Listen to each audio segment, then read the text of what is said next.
Hey, Bonnie Crater, welcome to the Tick Bootcamp podcast. Thank you for having me, Rich. So I have to let folks know that we've really been anxious to get you on this podcast for a long time. And there are a few folks that our audience reaches out to us and asks to get onto this podcast on a pretty regular basis. And I want you and our community to know that you're one of those people. We've probably had 30 or 40 inquiries over the course of the last couple of years where folks want to know about you and your story and your great work. So I just first want to let you know that. And I also want to thank you for taking the time out of your really busy schedule to join us. Well, it certainly is an honor to hear that people want to hear my story. I have really good news for folks as well. My good friend Nicole Bell is actually going to be our co-host today, and folks have always enjoyed Nicole and the work that she's done with us. And Nicole, why don't you say hi to the folks and just give us a brief background? You were just co-hosting with me a couple of weeks ago, but just give us for the folks who are new to this episode or who hadn't heard your story before, just outline for folks your background and some of the things you're doing in the community, Nicole. Yeah, so it's a pleasure to be here and to be talking to Bonnie and Rich. I, like a lot of people, was kind of thrown into the tick-borne community when my husband got sick. I've an engineer by training, and so I really just started to try and dig in and try and understand it and pick it apart and figure out what was going on. And I got so frustrated, right? It was a terrible experience that we had to live through. And the journey was so transformative. I wrote a book about it called What Lurks in the Woods, about our story. Unfortunately, our journey didn't end well. And my husband he had a neurological Lyme and ended up with early onset Alzheimer's disease.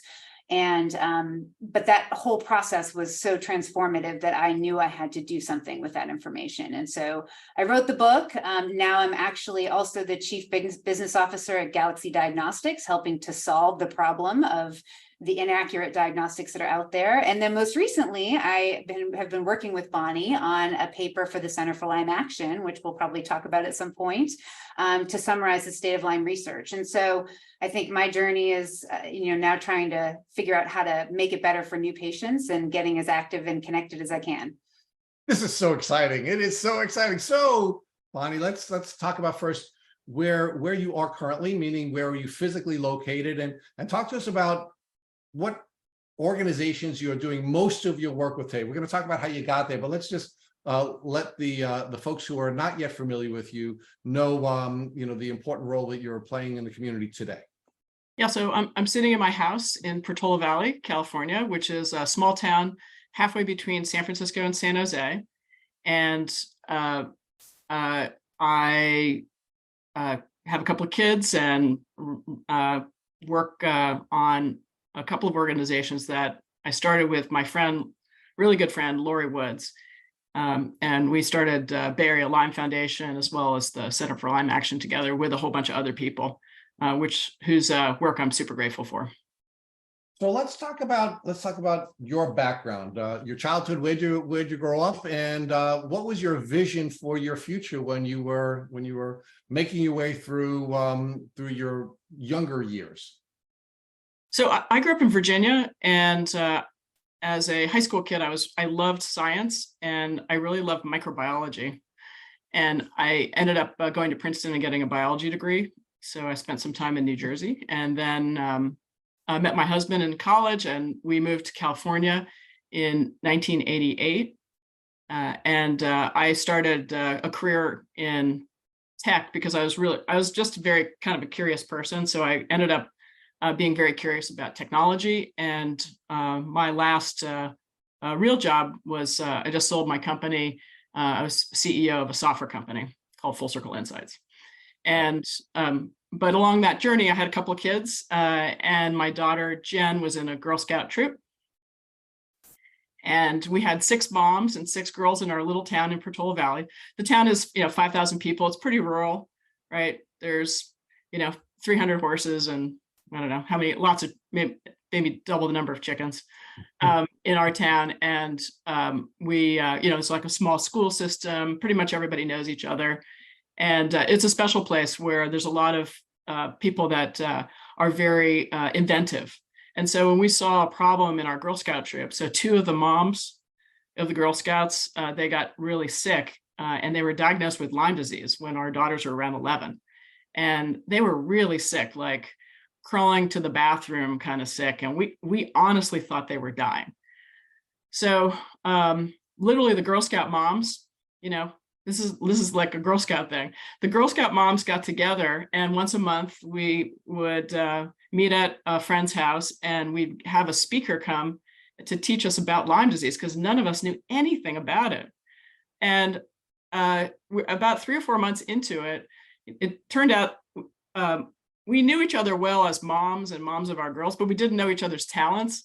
So it turned out that one of the Girl Scout moms, who was also sick with Lyme, my friend Lori, said, "Oh, my family does foundations. We should start a foundation." And I said, "Well, I start companies, so we should I can help you." And another person said, "Yeah, I like to host parties." And anyway, so there were all these talents of people around us, and so we decided to start Bay Area Lyme Foundation at that time. Okay, so I'm going to ask you to hit the pause button there for a second, because I want to learn more about the companies that you started and how things developed when you left Princeton. So you're an Ivy League grad with a degree in biology, and you said you had a passion for microbiology. So I'm assuming you knew something about Lyme disease before you moved out west. Not really. I knew, I liked microbiology. I took a lot of classes in that area. I was a kid that tried, won the science prize in high school, because, was always running some experiments. I went to University of Richmond as a teenager, and they let me use a lot of materials in this lab to run a bunch of experiments with. Anyway, so I just had a lot of curiosity. I ended up in the tech business because I was also curious about this thing called computers, and I kind of stuck with that for my work career until this time, when our friends got so sick with Lyme disease, and we decided to start a foundation that would raise money and fund research projects. So, Bonnie, one of the things that I find shocking as a native of Long Island, or almost a native of Long Island. I was born in New York City, and then when we were 2, my parents moved out to Long Island. Ticks were always a part of our lives. I was always aware of ticks. We were always pulling ticks off of us, pulling ticks off our companion animals. So when I speak to folks, especially someone like you who grew up in Virginia, which also has there's a huge problem with Lyme disease in Virginia now. Certainly alpha-gal is taken off in Virginia. Yeah, right. I'm always surprised when folks tell me that they just weren't aware of these tick diseases. So were you not aware at all of ticks and tick diseases? Was it not a part of your childhood and your college experience, or were you aware of it but just not aware that it could cause people to become chronically ill? I would say I had a very, very, very low awareness of the whole issue. So and let's again talk a little bit more about your education at Princeton. You went to one of the top schools in the country, and you majored in biology. Was there any discussion about ticks and tick diseases and the possibility of ticks being vectors to bring diseases from the animal population to the human population? No, I not really. That wasn't really part of my education. I studied human evolution. I wrote my thesis on human evolution, and it was not really part of my education. I still had an interest in microbiology, but it wasn't really a feature. Talking about ticks and tick-borne disease was not a feature of my education for sure. So now, one of the things that I'm really interested in is why you turned to the for-profit model as a career model, right? You spent a lot of time in the not-for-profit model, in the foundational model, in the educational model, in the research model. I mean, there are a lot of different models that are a part of this Lyme disease world, but you began your career in the for-profit model. So talk to us about entrepreneurship and businesses, and why that was the place where you thought your talents would best serve you and your community. Well, I always had a idea that I wanted to start companies. That I remember doing some job interviews that were unsuccessful when I was at Princeton, and I told the interviewer that I wanted to start my own business, and then I did not get the job. Anyway, yeah, note to self. Don't say that. Don't tell your employer you may be a competitor. Yeah. So, so I always had an interest in starting businesses. When I was at Princeton, we started a little hat company that was successful. We and I was when we moved my partner, who became my husband. We moved to outside of Washington, D.C. I talked my way into getting jobs in the computer industry. It was called computers and not tech then. Right. Computer industry then, and one day, a guy came to the store that I was running. I ran a computer store. We sold PCs and other kinds of computers. Anyway, so the guy came to the computer store and said, "Hey, my wife and I are starting this business. Will you come install this thing and teach and set up a database and teach us how to use it?" So that was I didn't really know what I was doing, but there were a lot of books on a shelf. So I read a lot of books and kind of self-taught and started a consulting business based on that. That's knowledge. really cool. So always willing to take risks and always willing to venture into new places to help folks that need the help that they needed. Yeah, I'm basically a very curious person, and I've always liked to learn new things. So and getting paid to learn things, I thought was a much better way than paying someone else to learn something. Certainly is, but it's also a place where you can serve at the highest level, right? I mean, one of the things that we talk about in the community all the time is how in many cases, folks who have Lyme disease are very critical of others who go into the entrepreneurial space.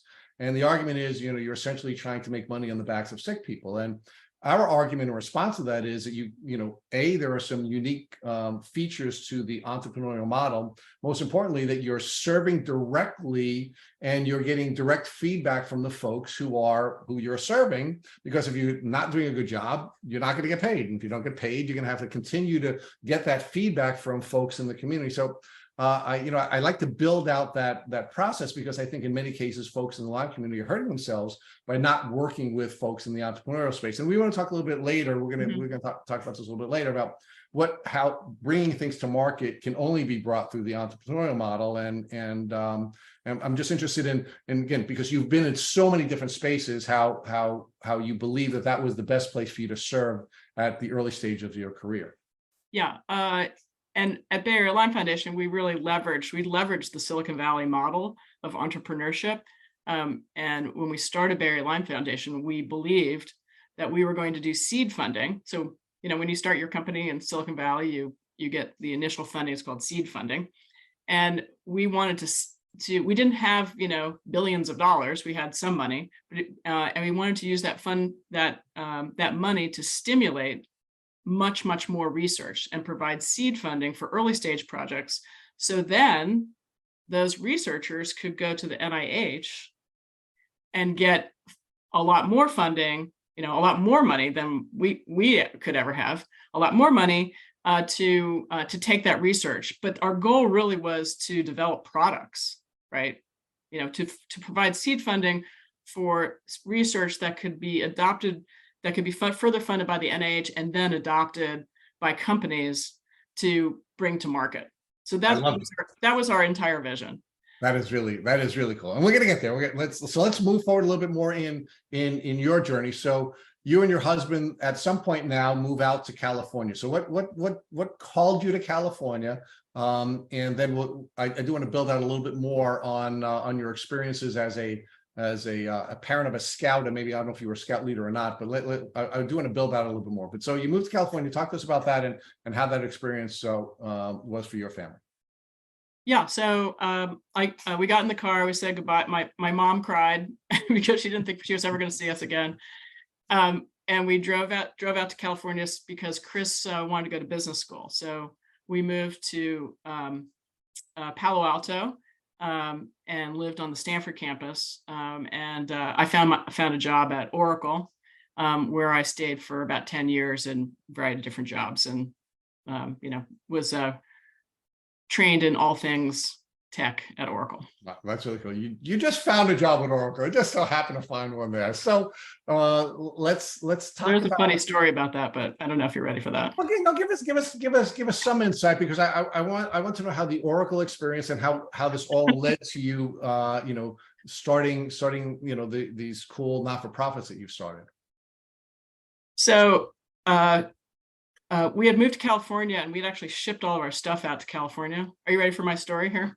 Okay. We are. We'd shipped all to a friend of my husband's sister in Oakland, and we were driving across country, and we're at Yosemite, not Yosemite. We were at the Yellowstone, the other Y park at Yellowstone, and we get a call from my mom. I'm like, they've died or something. We were very worried, but it was someone has broken into your stuff that's stored in California.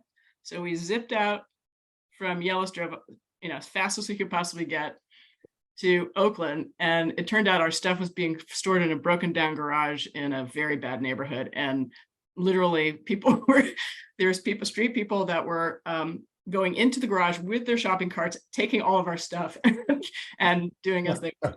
So it was a little bit of a rough start.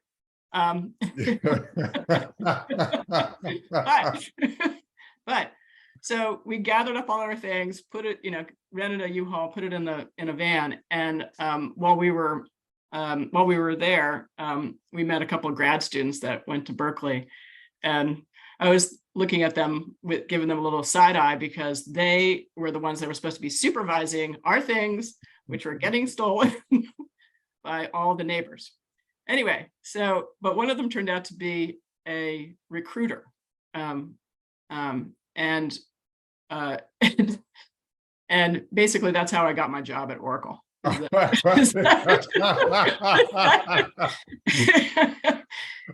that story. Yeah. Yeah. So in exchange for all your stuff, you got a job. Yeah, I did get a job. Anyway, so we moved to the Stanford campus. Chris went to work, and I went to work for Oracle. All right. So now let's talk about California and the culture shock. And of course, most people believe that there's no Lyme disease in California, but little did you know that not only was there Lyme disease, but it was going to touch your family and have a direct impact on your daughter's scouting experience. So talk to us about scouting and why you thought that was an activity that would be enriching for your child, and how it became more than enriching, or more enriching in a way than you thought it would. Yeah. So Jen was born in in 2001, and so it was around 2010 that she was in this scouting group. She started off as a brownie and then became a Girl Scout, and I was very busy with my career and various other hobbies. But we all made a point, there were literally 6 moms and 6 girls, of going on the camping trip and selling cookies and and doing some volunteer projects. It wasn't a huge amount of time, but we actually had a lot of fun together. It was a social group for us, and the girls all learned a little bit from their moms. So now, Bonnie, I have 4 daughters, all of whom were in Scouts. And, one of the things that I thought was interesting as the father and Lyme-aware dad that I am, is that despite, Scouting being an enriching experience for all 4 of my daughters, they never learned anything about ticks, and they never learned anything about Lyme disease before they were going out on any of these outdoor events. Yeah, so, 100%. Yeah. So, and we're on Long Island. I mean, there are ticks everywhere. I mean, if you were sitting in my backyard with me, I'd be telling you, make sure you do a tick check when you come in, because we have ticks everywhere, and the Lone Star ticks are really aggressive. Yet, there does not seem to be an element of the scouting experience where, this is a part of the training. And that seems like that's the same case that you saw in California. My youngest daughter, by the way, is a year older than your daughter. So maybe things have changed, but certainly back when our children were young, that just wasn't something that was available. So what's your reaction to that? Yeah, for sure. We went on a lot of camping trips. No one discussed anything about any ticks or anything. No, we had a little bug spray, but that was about it. So now build out for us before Nicole starts to take you through, your journey with starting the first and then the second not-for-profit that you were a part of. Build out for us in some more detail, what was happening with the folks who were sick and ultimately diagnosed with Lyme disease. And was there this window where they were sick and they weren't able to participate, but they struggled to get a diagnosis? Yeah. So our friends who were like these really smart, dynamic women became very stricken with very bad symptoms, like could not get out of bed. They were not, they had a lot of brain fog and were not coherent. They lost tons of weight. At first they were happy about, but then they were literally emaciated and they looked like heck. And then we literally thought they were going to die. So the girls, all the girls became very aware of course, of Lyme disease. So that was a learning experience for the girls. But we felt compelled that our friends were so sick that we really needed to do something. At first, it was just a minor commitment of, kind of just learning about how we might be able to help them. But I remember sitting with one friend and talking about how we would take care of her children when she died, because she was so sick. And so about month 5 in our journey of our monthly 2-hour session with a doctor or a researcher, someone who started a foundation, these different people that came to tell us about Lyme disease, we realized that there was not a lot it felt to us that there was not a lot known about the disease, that there wasn't a lot of activity in this 2010, 2011 type timeframe that we were starting to learn about this. And we felt that there wasn't that much money, federal money, that was being put into it. It didn't feel like there was that doctors really had all the information they needed in order to be effective at doing anything to help our friends.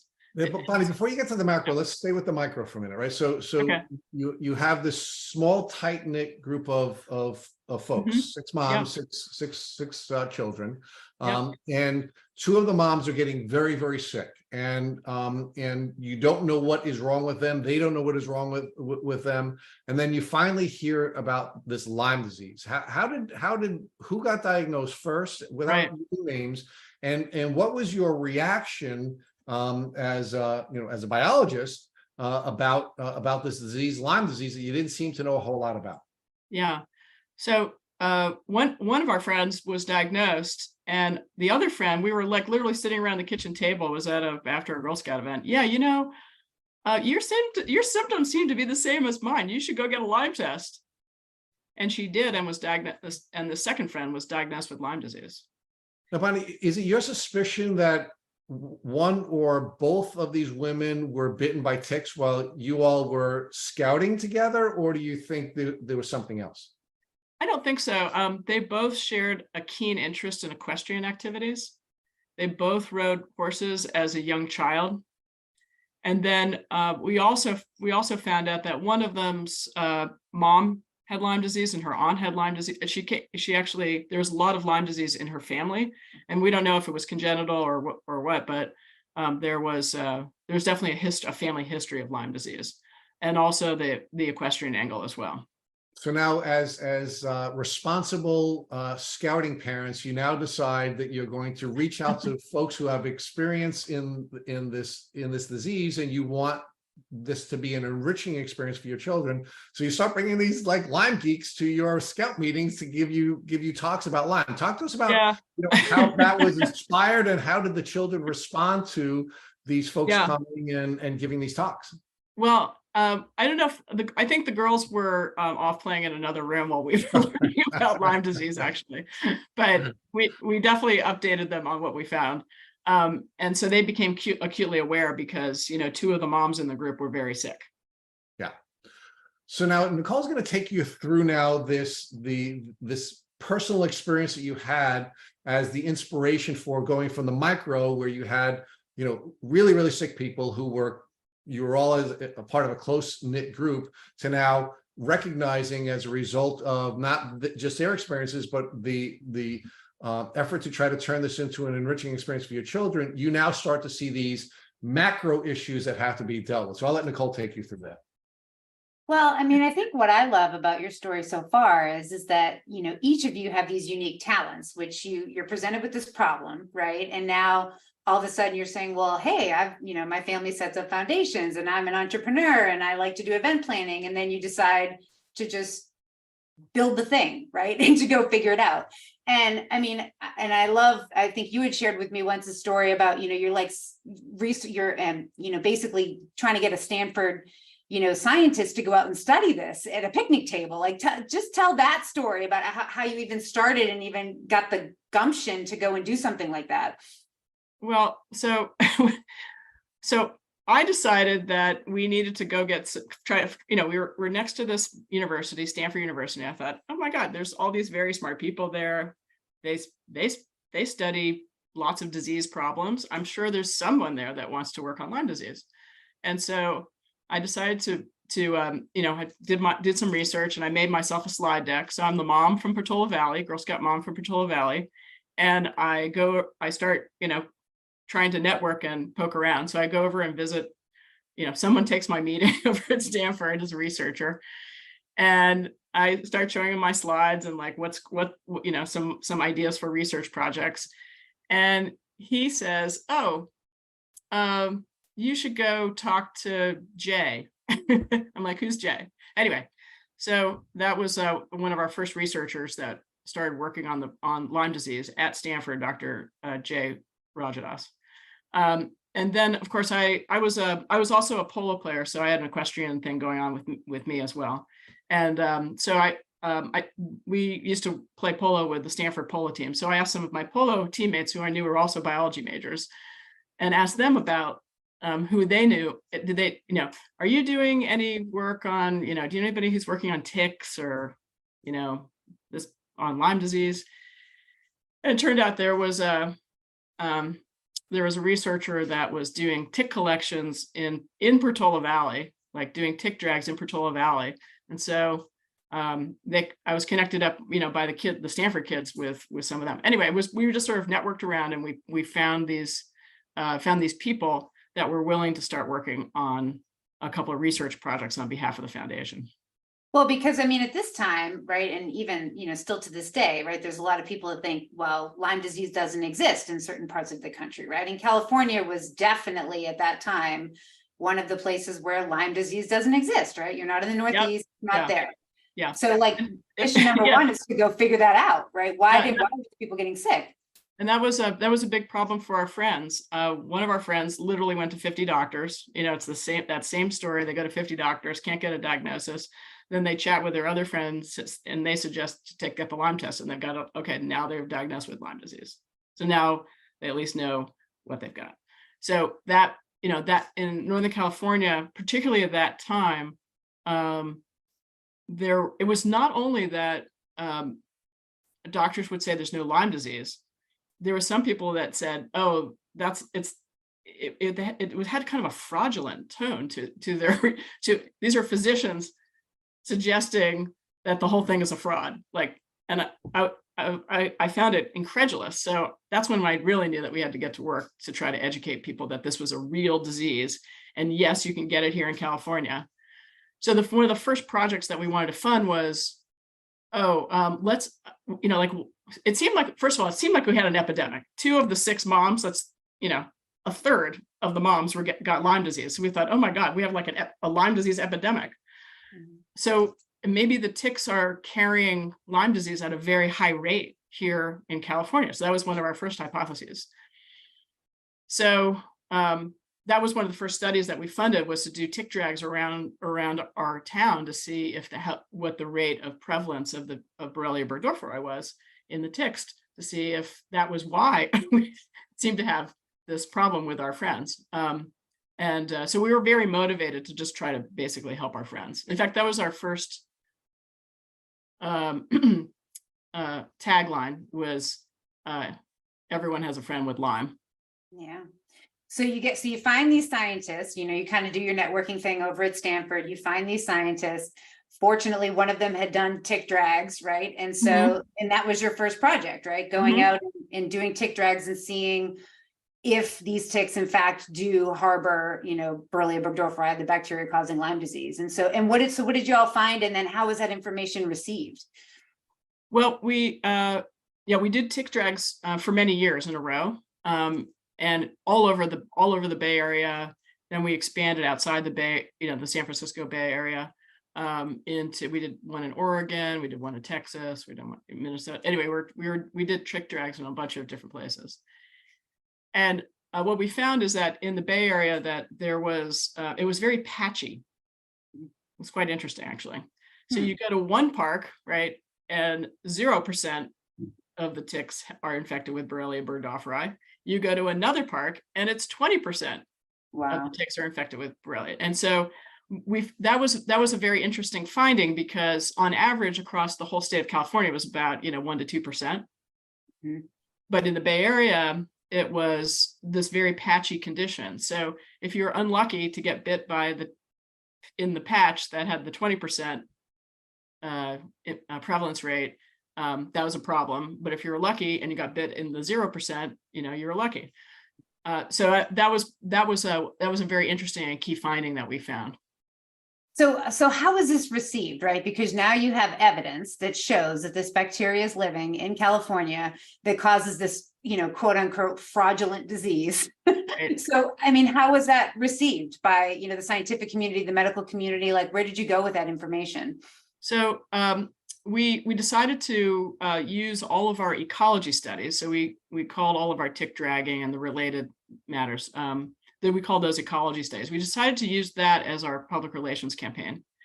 And that had worked very well for us, because there were many radio stations, TV stations, newspapers that wanted to write articles about this phenomena that seemed rare, but it wasn't so rare, and people were really suffering. So it was a very important and almost new story for the news media, and they actually picked it up, and it became a way for us to promote education around Lyme disease, and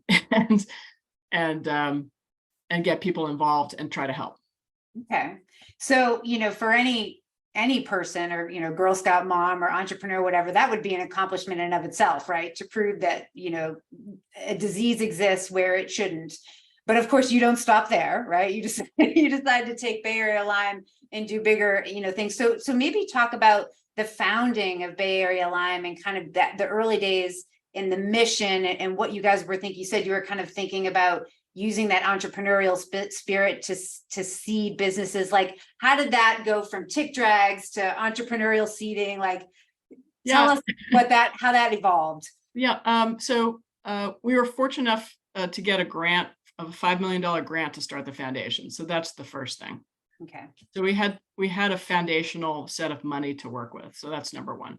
Number two is that our very original vision was to just educate people in our town, because, we lived in a community where people went to all sorts of fancy schools and had all sorts of fancy degrees, but most people did not know anything about Lyme disease. And so that was kind of originally what we thought we would be doing. But as we got into it and we all started reading, talking to people, we realized that there was, oh my gosh, there's no really good diagnostic.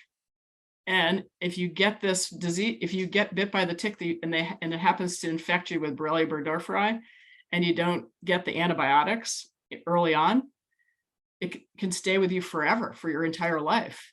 And there's no good therapeutic. And so we found these two facts to be completely horrendous.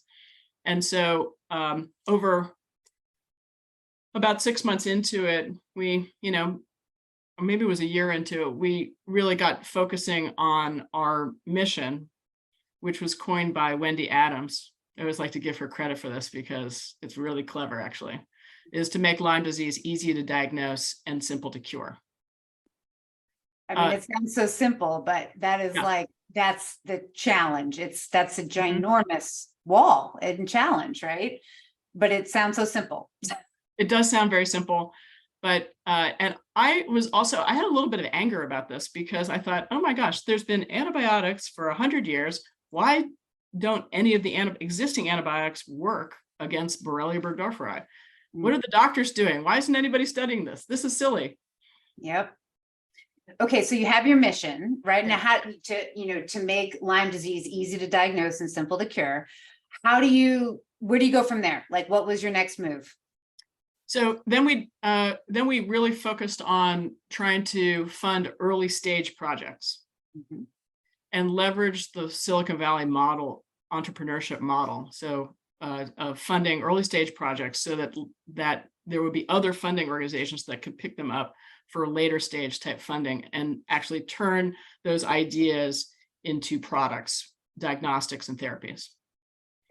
So maybe pick one of those projects and kind of give an example of one of your early fundings that's kind of, been ongoing. Okay, let's see. So not to put you on the spot or anything. Yeah, put me on the spot. Okay. Okay, let's see. Okay, so early on, we had two really brilliant people that joined our organization, Wendy Adams and Karin Rollins. And they partnered with some folks on the East Coast to try to figure out why, what were the things that were holding us back from actually having a good diagnostic. Yeah. So they partnered up with the government, actually, NIST, the National Institute of Standards and Testing, and held a meeting.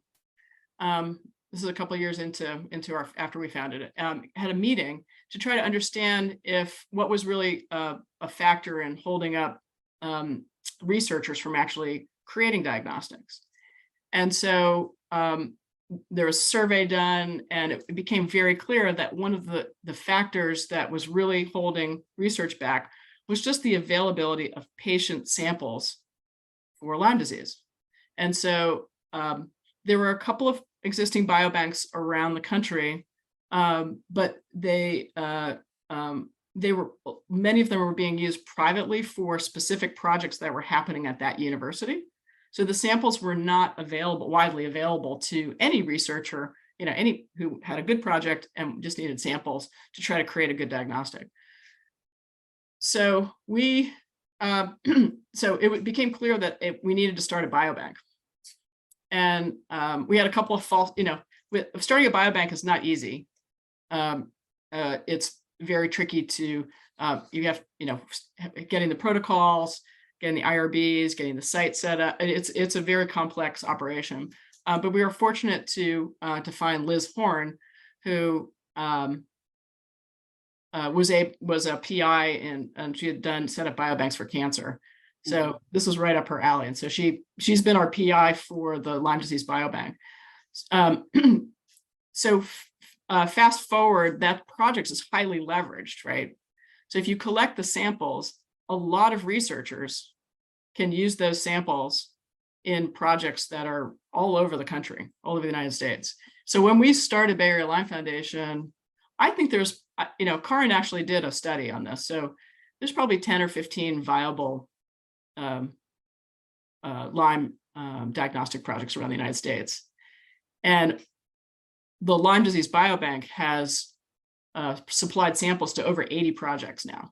So there are these 80 projects that are going on now. So the multiplier effect was really, really high on that by just making patient samples available to those researchers.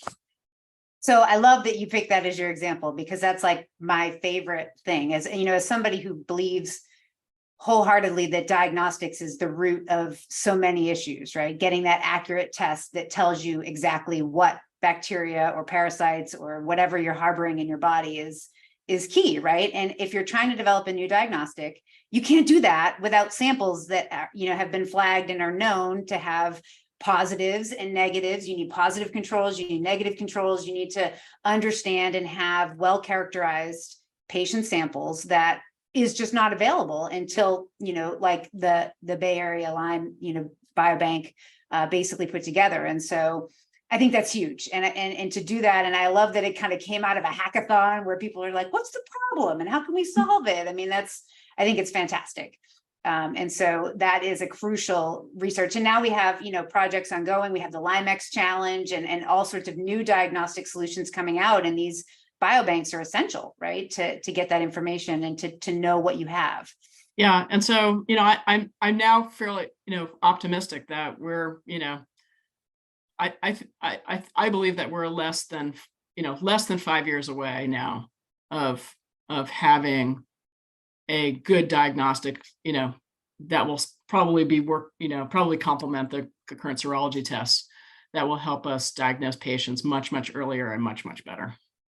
Well, and the other thing that y'all are doing is, providing that seed funding. And as part of that, you have this other program and initiative that I am a big fan of, which is the Emerging Leader Award, right? It's trying to get new researchers into the space and to kind of recruit new talent for, showing that there's funding available. So talk a little bit about that program, how it started and where it is now. Well, as I say, and when we started the foundation, there are people that wanted to have parties and they were good at having parties. And so when you have a party and you're working to raise money for a disease space, it's good to award, to have a public award and honor folks that are doing great work in the space. And so that became part of our agenda to really focus on having young researchers in a very public award. These would be postdocs or, young assistant professors in universities who are at the very beginning of their career, and really kick them off and hopefully get them started so they could have a career in solving our Lyme disease problem. So that was really our vision around it. And we were grateful for the various funders that we have had along the way that have funded the Emerging Leader Award, because it's been a great program, and many of those projects are still ongoing and getting closer and closer to a diagnostic or therapy. And so, going back to what you said earlier, you said the original vision, well, not the original vision, but the modified vision that you came to is to kind of provide seed funding, which then goes to get NIH funding, which then goes into companies to kind of fuel solutions into the space, right? But somewhere along the way, you realized that there was a challenge with that transition from seed to graduating. So what did you learn as you kind of went through this process? Well, one of the dynamics that was happening was, some of these projects would actually succeed, right? And so they no longer needed seed money; they needed much bigger grants. So we were able to accommodate some, but not all, right? We really needed help, funding sources to get these projects going to the next stage. And around 2017, 2018, I started thinking about this a lot, and how I started noticing around how the government funding was continued to be flat. In fact, one stat I noted, it was actually on if you looked at the funding, it was actually in real dollars, it was actually less funding now than it was in 2001. So the funding wasn't going up; it was actually going down. Yeah. But the cases were tripling and quadrupling. It didn't make any sense. Yep. So I thought, we really need to do something about that. And also, Bay Area Lyme Foundation can do a lot, but it needs, takes a village to solve this problem. And so I felt that we really needed a companion organization to focus on increasing federal funding for Lyme and tick-borne disease research. And so Bay Area Lyme Foundation allowed me to do a project an experimental project. So, we were all about experiments in our research. So we decided to do experimental project to see if there was any interest by members of Congress in Lyme disease, and whether they would be receptive to helping us increase federal funding. But along the way, I met a kind of a famous Congresswoman, Barbara Lee. She's from the Bay Area. She's at an event, and I said, Barbara, I'm trying to do this thing, increase federal funding for Lyme disease, and I don't really know where to begin. She said, you need a lobbyist. You don't need a lot, you just need one. Anyway, I was happy to visit my brother Jeff, and oddly enough, his kids were just diagnosed with Lyme disease, and I'm like, Jeff, I've been working on this for 5 or 6 years now. And anyways, we had a discussion, and I didn't really know what he did for a living. This is my little brother Jeff, who lives outside of Washington, D.C.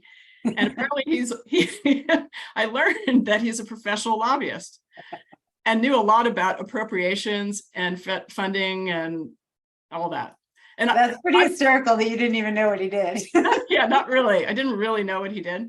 Because I was, in the middle of this, high tech thing and Silicon Valley, that whole thing, and I knew he did something with the government. I didn't really know what it was. Anyway, so we were chatting, and I said, well, do you think that one could, talk to Congress about and influence and try to get them to add more money for Lyme disease? He says, yeah, that's how this all works, Bonnie. So anyway, so he started educating me on this, so when I went back to Bay Area Lyme Foundation, I said, yeah, my brother is a lobbyist. We've been advised that we need a lobbyist. My brother's a lobbyist, and he has 2 kids with Lyme disease, so he has a horse in this race, and he is really interested in helping. And thus the Center for Lyme Action was born. Well, we did our study. My brother and I, we created some materials, and we walked around the Hill and talked and went to some different congressional offices. We made some appointments and some drop-ins, and we found that that members of Congress, both on the Senate and the House side, were actually quite interested to help, and that this was an area that they really wanted to spend some time on. There was an issue that they wanted to invest time in. So we were very encouraged. We gave our report back to Bay Area Lyme Foundation, and Bay Area Lyme Foundation. Then we spent a long time trying to figure out how we should structure the organization. Should this lobbying effort be part of Bay Area Lyme Foundation, or should it be a separate organization? And it was decided that we would create a separate organization that was not a 501c3, but a 501c4 that could do unlimited lobbying. Okay. Now, the funding for a 501c4 is not tax deductible. So you have to find people that are willing to part with money to fund this operation, right? And not get a tax deduction for it. Okay. So we felt that was kind of a challenge, but we seem to have risen through that issue. But Bay Area Lyme Foundation spun off Center for Lyme Action as a separate organization. And 5 individuals and foundations became the charter members of the organization. It's a member-funded organization, and we started organizing with our first event in October of 2019. And so describe that process, right? So you get a new organization, and what's your mission? I mean, your mission is to grow, research funding for Lyme, I would imagine. But how do you go about achieving that mission? What's your first steps? And about the same time, I mean, the Kay Hagan Tick Act was brewing, and all sorts of things. Like, how did that all come together?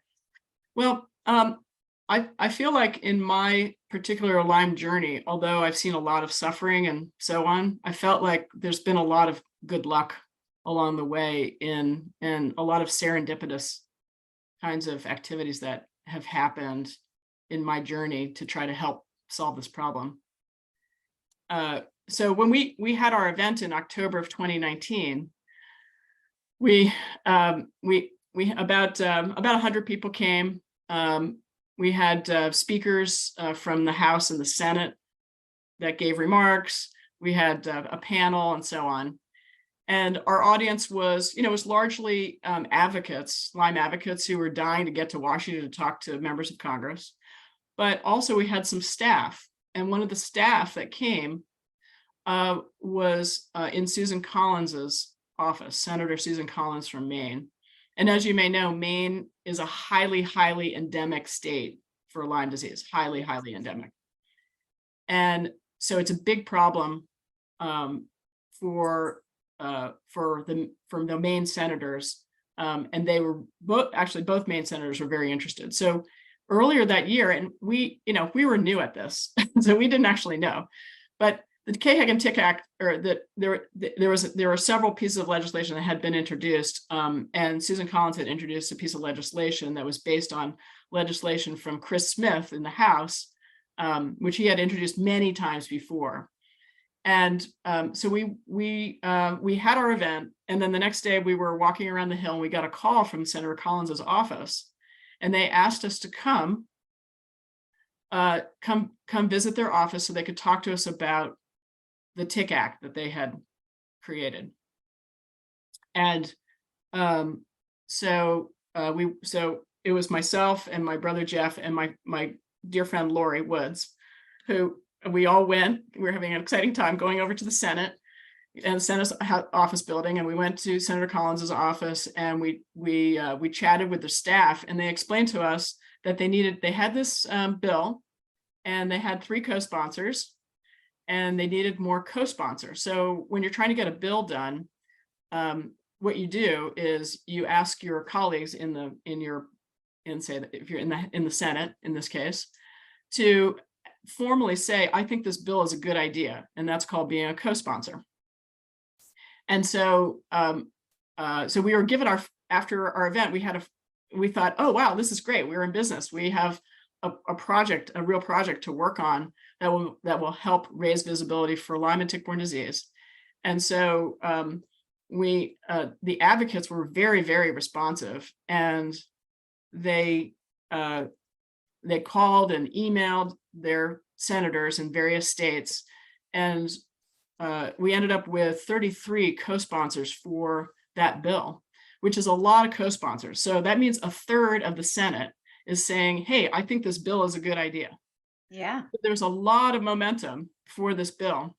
And then really sadly, while we were in the middle of this, we had our event in October. Shortly thereafter, one of the former senators, Kay Hagan, died. Yeah, from North Carolina, my state. Yes. Yeah, from your state, exactly. Yes. Of a tick-borne illness. And so the bill was renamed the Kay Hagan Tick Act. Yeah. And the bill ended up becoming part of the appropriations bill for that year. So it was for FY20, and it was signed into law at the end of December. So this never happens, okay? The thing that I'm just telling you never happens in a million years. We have an event that staff calls you in, says, we have a bill that we're trying to get co-sponsors. You get 33 co-sponsors on the bill. That never happens either. The bill is renamed, sadly, for a former senator who dies. From Powassan virus. Yeah, Powassan virus, right. Yep. Exactly. And then literally 2 months after you learn about this bill, it's passed into law. Okay, that never happens. Yeah. So we felt like we were, it was a big celebration because, bills take years and years, and most do not get passed at all. So we felt that this was a very good sign, and we could continue on. So thanks for asking about that. Well, and I'm gonna hand it back to Rich soon, because I know he's dying to ask you like a bajillion questions. But before I do that, I want to ask a question, because there's a theme through your story that I just love, and it's about, the people that are affected kind of using their talents, right? So you've got these three moms, with the moms and your Girl Scout troop that are all good at different things and adding. Then you've got your brother that you don't even know what he does for a living. And it just happens that he's a lobbyist when you exactly need a lobbyist at that point in time in your journey. And so you've got all these people that are using their random talents that have their lives impacted by tick-borne illness. And so I guess I want to ask you, from a personal perspective, and for maybe anybody else who has a situation, how do you, what advice would you give to somebody who has, been in a situation where their life gets totally turned upside down by tick-borne illness, by Lyme and so forth, and they want to make a difference, right? But you don't necessarily know how your talents are going to fit in and make a difference. What advice would you give to them? Because there's so much to your story and with what you've done. And some of it, like you said, is luck. Some of it is like hard work and just being where you are. But I guess what would your thoughts be for that person who's trying to figure out where to take their journey? Well, I've met so many wonderful people along the way, and everybody's got a talent. Their story is their talent, or maybe they're good at organizing something, or maybe they're good at very detailed descriptions and writing those things down. Maybe they're good at organizing parties, but everyone has a talent, and Lyme disease needs your talent, whatever it is. We need it, and there's loads of organizations that can use your talent.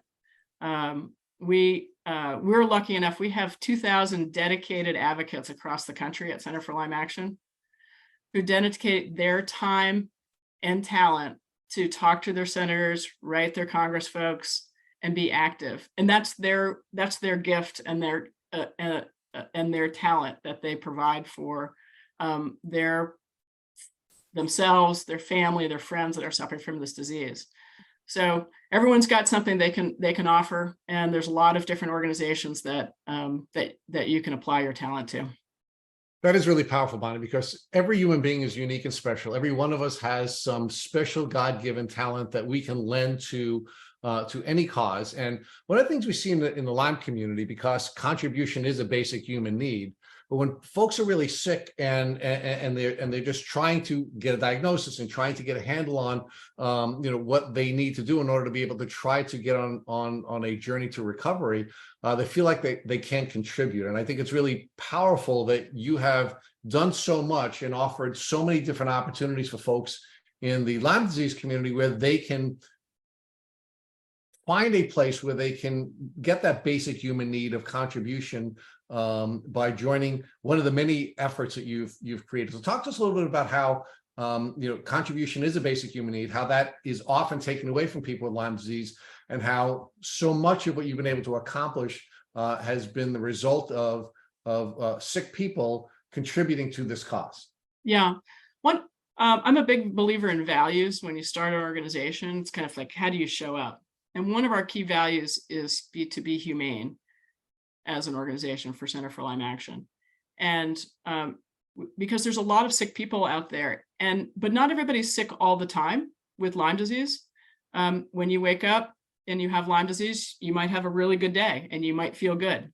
And that's a great day to do something. But if you're not feeling well, we understand. And you got to put your own mask on first and take care of yourself, so that you can make a contribution.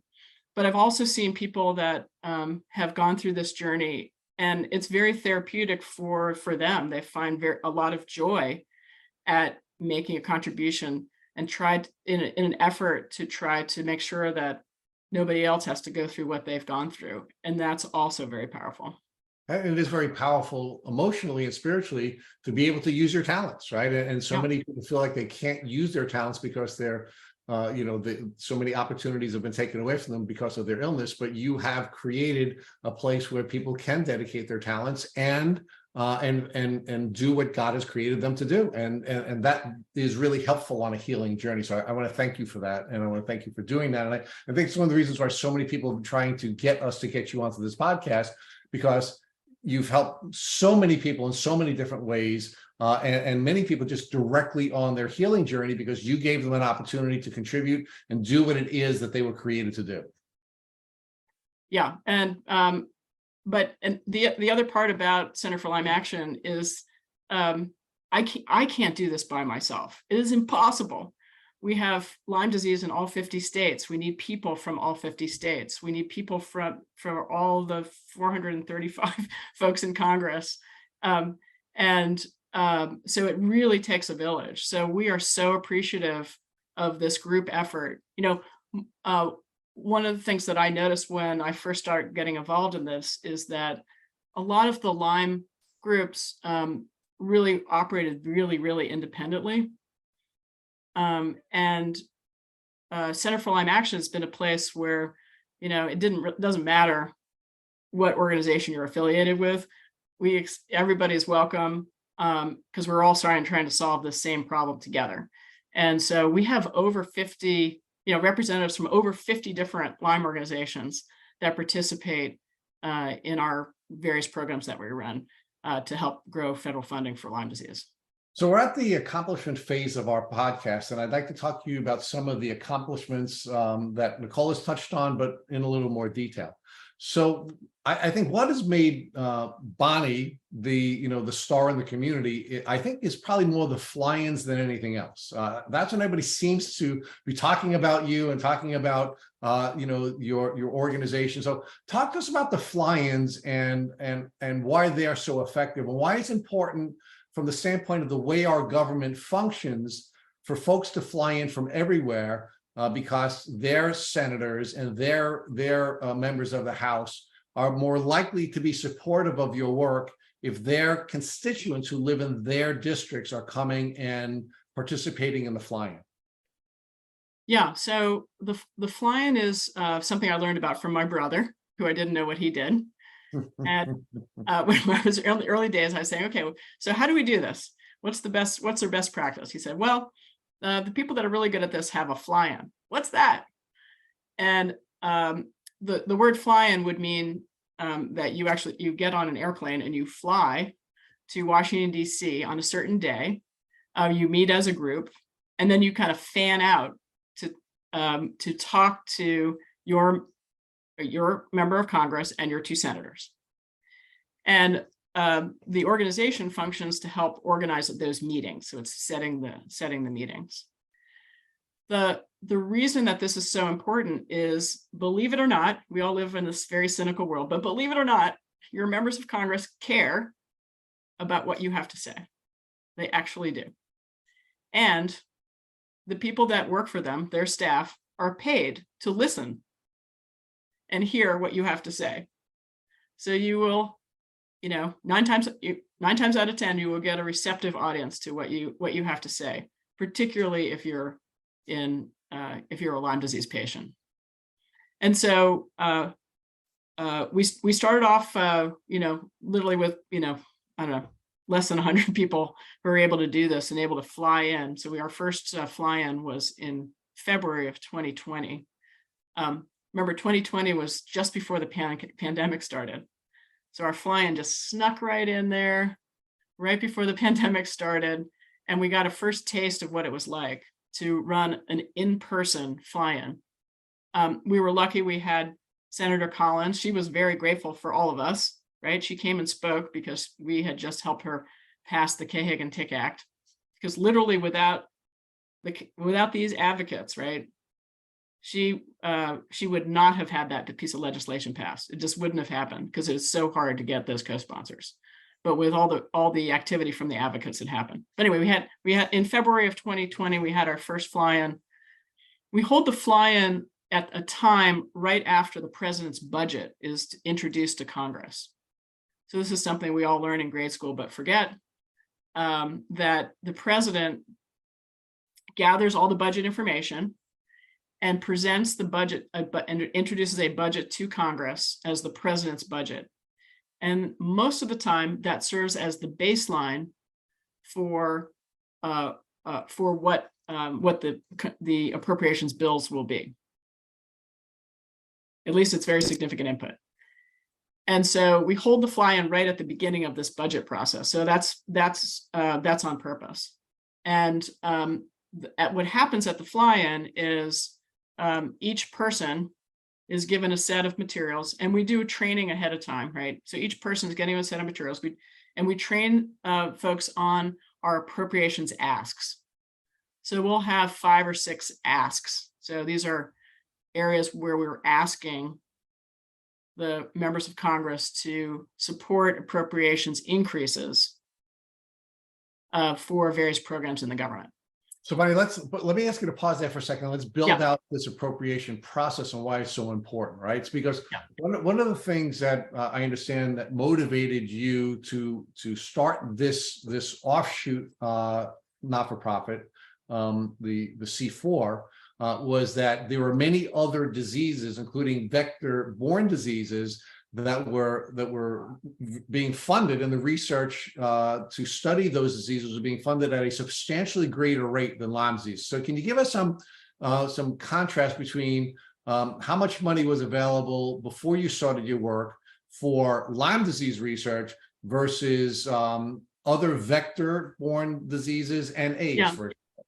Yeah. So the deal with Lyme disease is it's incredibly underfunded on a per patient rate.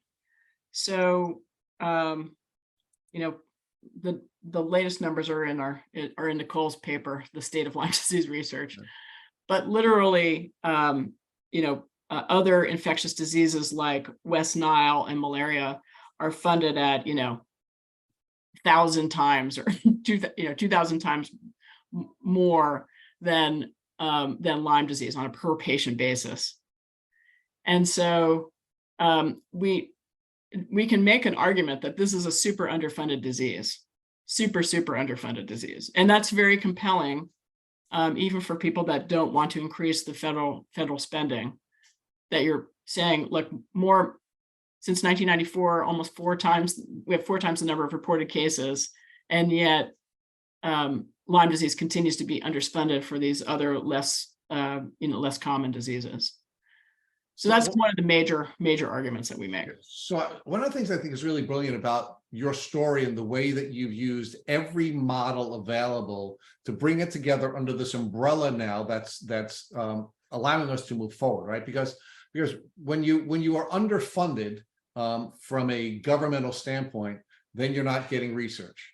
If you don't get, because the lifeblood of research at universities is going to be funding that's available and grant money that's available.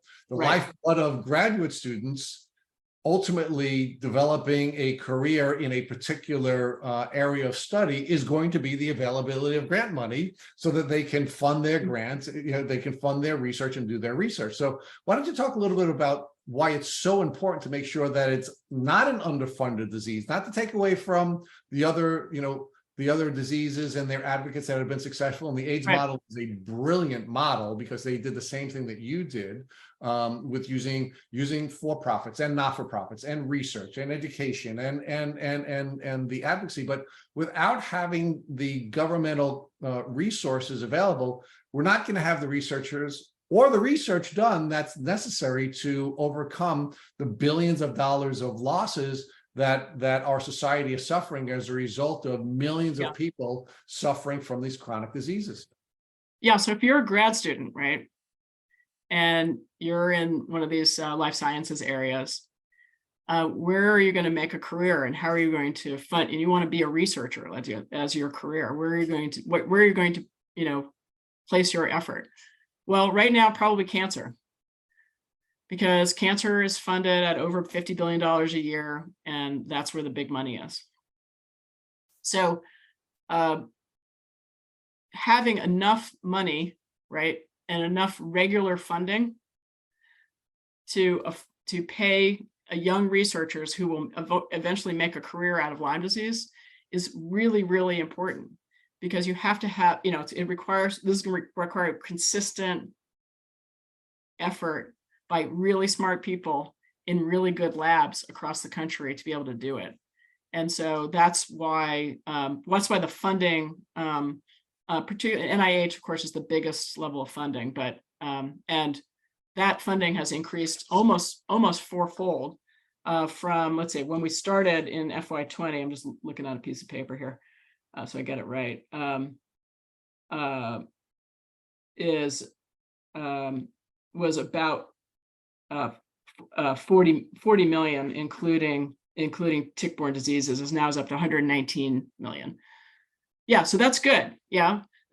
But this is not my work. This is the work of literally 2,000 people across the country. We're all working together, all making phone calls and, working as a team to talk to the right people to get the right attention to get those dollars in place. We're not going to thank you for all the work. We're certainly going to thank you for your vision and your leadership, right? I mean, but for your vision and but for your leadership, these 2,000 people would not be able to dedicate all their talents and make the contributions they're making. So at least allow us to give you a little pat on the back if we can. Okay, well, so that's my talent, is organizing our crew into a group of folks that are effective at making this happen. One of the other areas that I wanted to talk to you about is not just the public research dollars that your visionary leadership has been able to acquire, but also the private research dollars and the importance of having private research dollars, in some cases as seed money, and in some cases as money that will pay for a portion or all of the research that's been done. So talk about the importance of the private research dollars in this space. Yeah, because the big dollars all come from the NIH, basically, for research in the United States. In order to qualify for a grant from the NIH, you have to have some basic data around your idea. And without that basic data, it's really, really hard to get a grant from the NIH. And so that is the role, so critical role that a number of private foundations have played, is to basically create at least a small pool, hopefully a small and growing rapidly pool of folks who are exceptional researchers who've been able to get at least small amounts of funding to get the basic data to prove out early ideas that they have for a diagnostic or a therapy. And so that's the critical role that the private foundations have played. And there's over the last 10 years, there's well over $100 million that have been put in by private foundations into Lyme and tick-borne disease research. And that role, cannot be underscored enough to actually provide the basics. I was really excited to see an NIH grant that was recently announced that announced 5 researchers that are working on what we call persistent Lyme disease, but other people call post-treatment Lyme disease, and we can talk about that. But persistent Lyme disease grants, and all 5 of those researchers were funded in some way by Bay Area Lyme Foundation. So Bay Area Lyme Foundation was involved early on in their early studies, and now those folks are gone on to get R01 grants, which is 5-year, it's a multi-year grant. These are the big grants that those kinds of labs hope for. All right, so all of these different organizations and tools have been layered together by you and your vision to put us in a position where we are getting governmental resources, certainly not enough, but more and more of them that are necessary to develop research. But that wouldn't be necessary but for the private and foundational work that was being done, which would not be available but for some of the tools that you developed as an entrepreneur or somebody who had worked in the entrepreneurial space and built that into the not-for-profit and then foundational space. So talk to us about how you layered all of that together and it became like 1,000 points of light, which you're now getting us to the place where you are certainly very optimistic about where we're going to be with diagnostic testing in the near future. And I want to talk a little bit about this report that that I'm just fascinated with, that your organization had funded and Nicole had drafted, and how that's going to be an important piece of the optimism I think many of us have with the direction that tick-borne illnesses and recovery tools are coming to. So my question is, talk to us about how you layered all of this together to get you to the point where we're now getting the research that's making you optimistic that we're going to have a diagnostic, I guess, a great diagnostic tool within the next 5 years. There's just been an enormous expansion in the number of publications, the number of people who have been working on Lyme disease research over the last 10 years. And with that, my feeling is like, okay, something good has to happen from this. It really starts with diagnostics, and therapeutics will probably follow. That's not what we all want to hear, because we have people that are our friends and family members that are sick with Lyme and tick-borne disease. But the diagnostic part is so critical that because it's the key for actually getting therapeutics. In 2015, 2016, I worked on a project to Barry Lyme Foundation to try to figure out if we could have a standardized clinical trial protocol that would work, that could be, become a standard that could be used in clinical trials. And because when you design a clinical trial, and of course I'm not the expert in this area, but I learned a little bit about it. But when you design a clinical trial, you need to have designed outcome measures. And if you don't have those outcome measures defined in a very defined fashion, it's really hard to prove whether your patient got well or not. So it's very hard to develop therapeutics without a good diagnostic. So if you look at AIDS, there was a diagnostic for AIDS. And so you could tell whether different therapies were going to work or not. And so because the symptoms of people, particularly with the chronic condition for Lyme disease, the symptoms are so varied, and the only consistent one is pain across all of those symptoms. The types of interview level testing doesn't really give you a clear outcome measures. So the importance of diagnostics cannot be underscored. And the fact that there are these 80 projects going on in the United States, that there's this prize challenge called Lyme X, which we're very grateful for the Cohen Foundation for continuing to support and fund.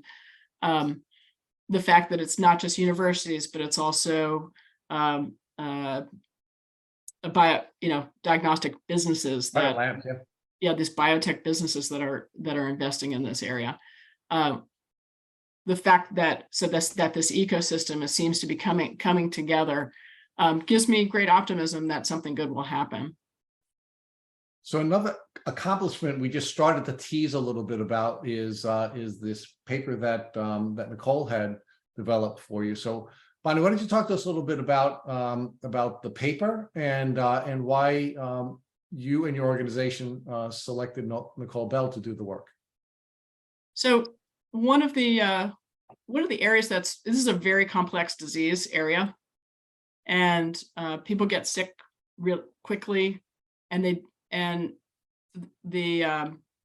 information that's out there trying to really summarize what is available for Lyme patients is oftentimes scattered, conflicting information. So at Center for Lyme Action, we wanted to produce a public policy paper that would be available for the public, but also help us in our mission to grow federal funding for Lyme and tick-borne disease. That would provide a clear explanation of this is where we are right now in Lyme disease research. So our vision was to create a paper that would summarize all the research, all the relevant research that is publicly available. There's a lot of stuff that's not publicly available, but all the stuff that's publicly available, and summarize that into a coherent paper that would summarize the state of Lyme disease research. And I ran across Nicole. How did I meet you, Nicole? I don't even know. How did I meet you? So actually, Ali Moresco is someone that, I know Rick and Matt love and have interviewed multiple times. And so I actually didn't connect with Ali, but I connected with her mom, Linda, Linda. on social media. And so I talked to her and we had a conversation, and she was like, you know what? I need to introduce you to Bonnie. And So she was the one that connected us. And then I sent you my book, and then we kind of took it from there. Yeah, I remember reading your book, Nicole, in like a day. It was so compelling. I'm like, oh my God, this person can write. And it's such a terrible story. Anyway, but super compelling writing. And I thought, okay, yeah, maybe Nicole can write this paper for us, because it's a very complex area, and to try to write a summary paper like this. Yeah, so Bonnie comes to me and she's like, hey, I have this project to summarize all of Lyme disease research. Do you want to take it on? And I was like, wow, that's a huge project. I'm not sure I can do that.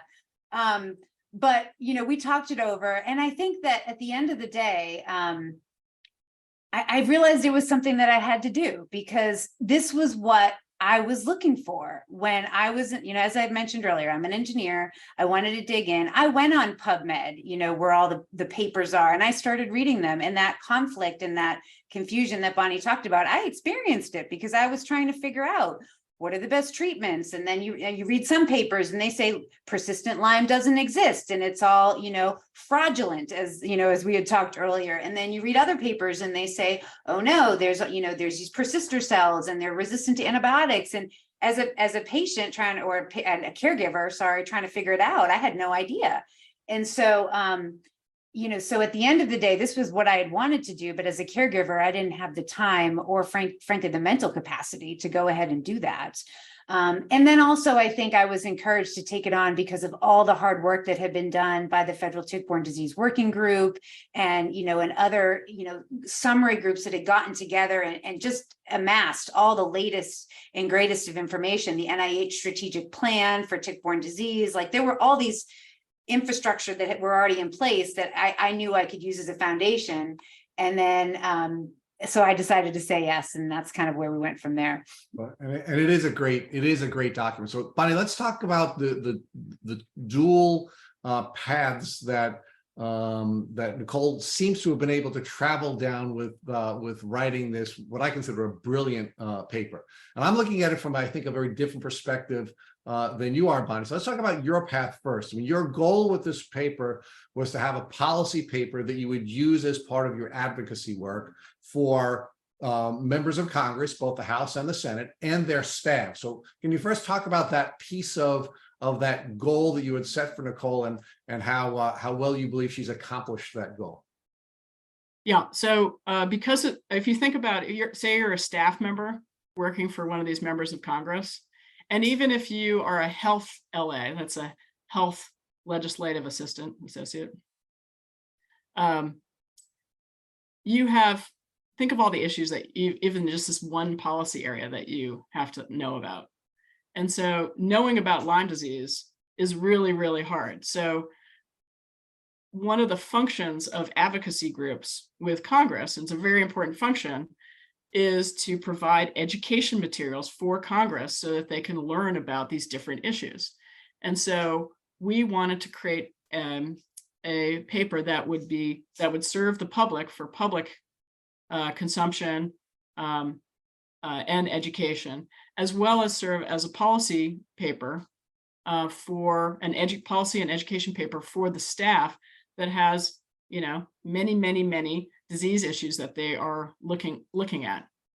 So they would have a place to consume this information in a consumable way and become educated on the issue. So that was the goal of the paper.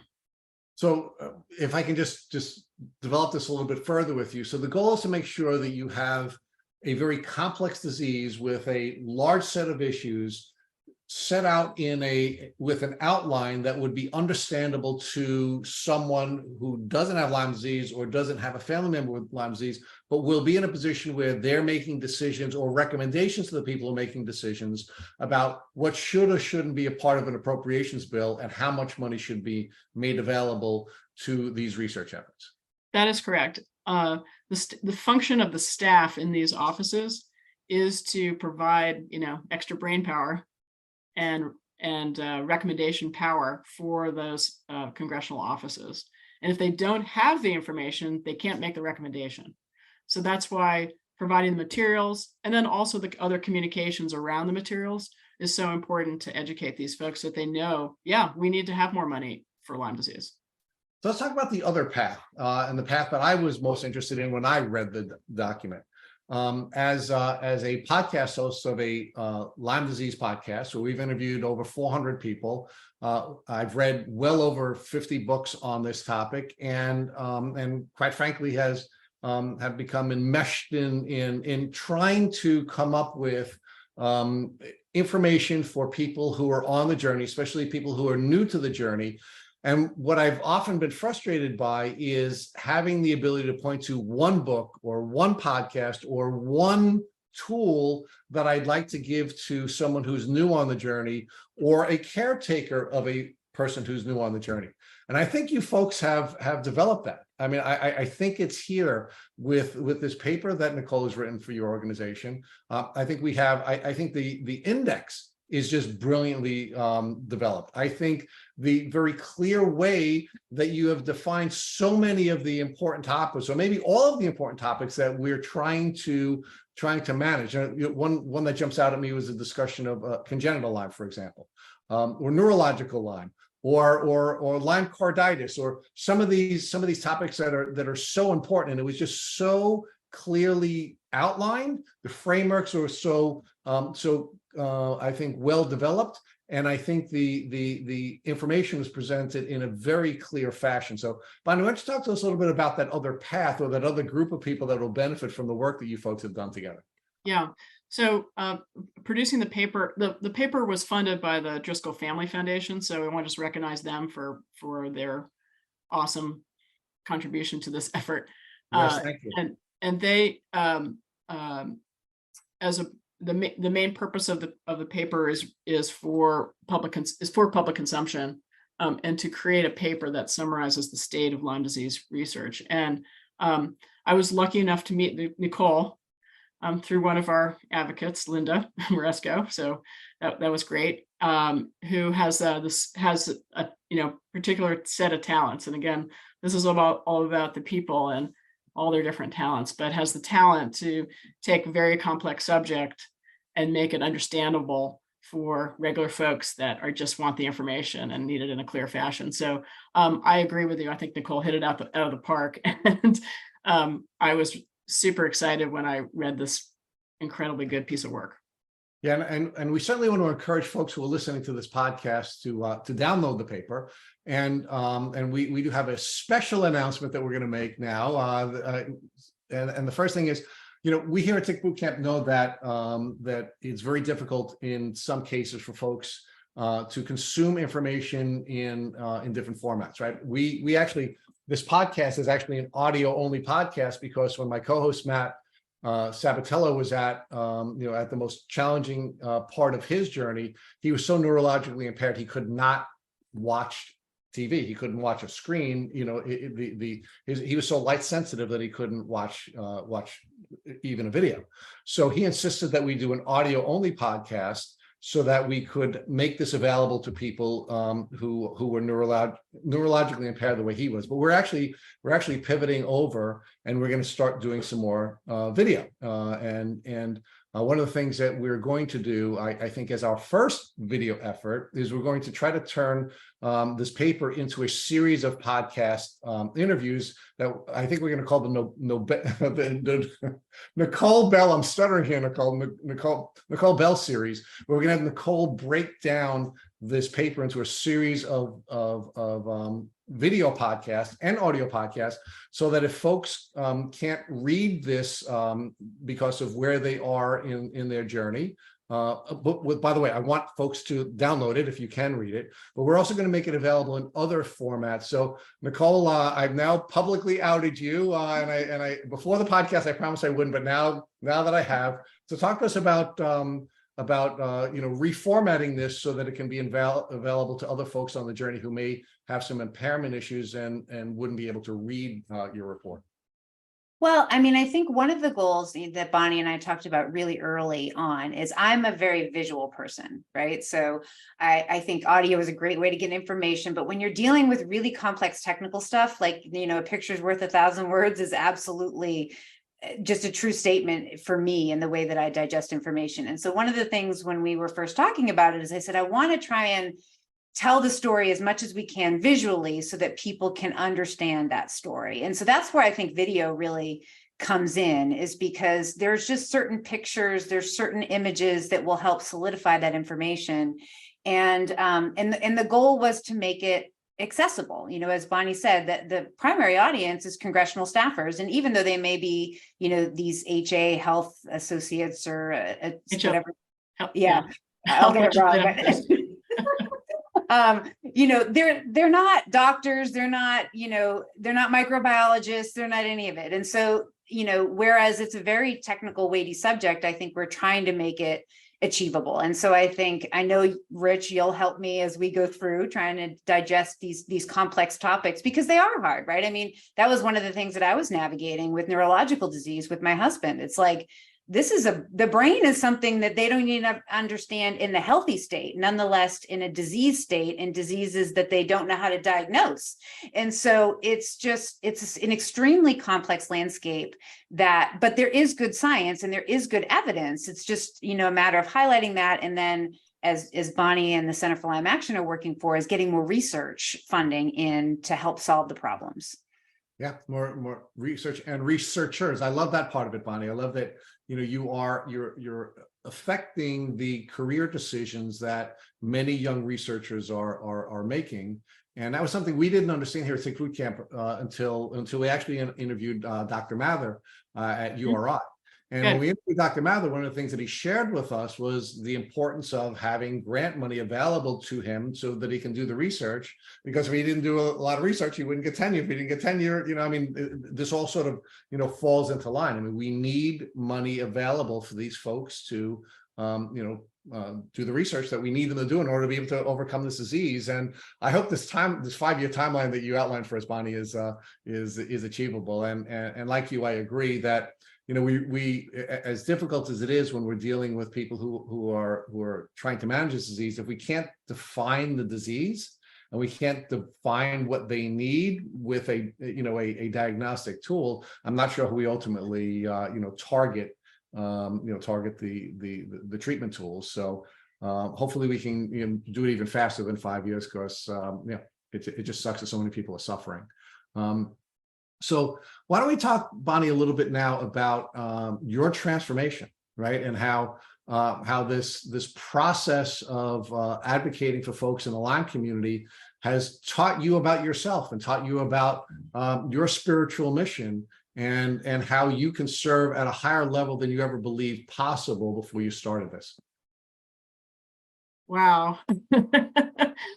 Yeah, so I'm not all that great talking about myself. I'd rather give credit to other people. So I think that's probably the key thing that I learned, is that I am really grateful for everyone around me who has believed in this mission and gone the extra mile to make that extra phone call, or made that extra communication, or attended something so they could learn more.